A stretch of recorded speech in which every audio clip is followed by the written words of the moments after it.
আজকের আবারও একটি আমের আচারের রেসিপি নিয়ে চলে এসেছি। তো আমের আচারের জন্য এখানে লাগছে মশলাটা আমরা দোকানে গিয়ে বলতে ওনারা দিয়ে দিয়েছে যা যা লাগে। তো মশলাগুলোকে ভালো করে ভেজে নিতে হবে। আর এখানে সর্ষেগুলো ভাজি না, কাঁচা সর্ষে ব্যবহার করা হবে।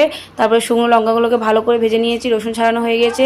লঙ্কার মোটাগুলো ফেলে দিতে হবে, মশলাগুলো গুঁড়ো করে নিতে হবে। এই যে মিক্সারে আমরা গুঁড়ো করে নিচ্ছি, খুব বেশি গুঁড়ো করবো না। এখানে তেজপাতাও দিয়ে দিলাম, ভালো করে দেখতে পাচ্ছ কতটা গুঁড়ো করেছি। তারপরে লঙ্কাগুলোকে গুঁড়ো করে নিতে হবে, রসুনগুলোকে আদা থেতো করে নিতে হবে। সবগুলো মশলা এখানে রেডি করা হয়ে গেছে। তারপরে এখানে মাখানোর জন্য নিয়ে নিচ্ছি লঙ্কার গুঁড়ো, মশলা, থেতো করা রসুন। তো এগুলো দিয়ে ভালো করে একটু মেখে নিতে হবে। এগুলো একটু নাড়াচাড়া করে মেখে নিয়ে এর মধ্যে লবণ দিতে হবে, কারণ লবণটা আমি দেখাতে পারিনি তোমাদের। তো লবণ দিয়ে তারপর সর্ষের তেল দিয়ে দিল। ভালো করে এটা হাত দিয়ে এইভাবে মেখে নিতে হবে। এটা কিন্তু খুব ভালো করে মাখাতে হবে, কারণ মশলাটাই মেন। তারপরে এই যে আমগুলো, এগুলো কাঁচা আম রোদে শুকানো হয়েছে হলুদ দিয়ে, তার জন্য কালারটা এরকম এসছে। তো এগুলোকে ভালো করে মেখে নিতে হবে। মেখে নিয়ে এগুলো কাঁচের বয়মের মধ্যে কিন্তু দিতে হবে, প্লাস্টিকের বয়মে দিলে খুব তাড়াতাড়ি খারাপ হয়ে যাবে। কাঁচের বয়মের মধ্যে দিয়ে এগুলোকে তোমরা সর্ষের তেল দিয়ে রোদে দিলে অনেক দিন পর্যন্ত খেতে পারবে।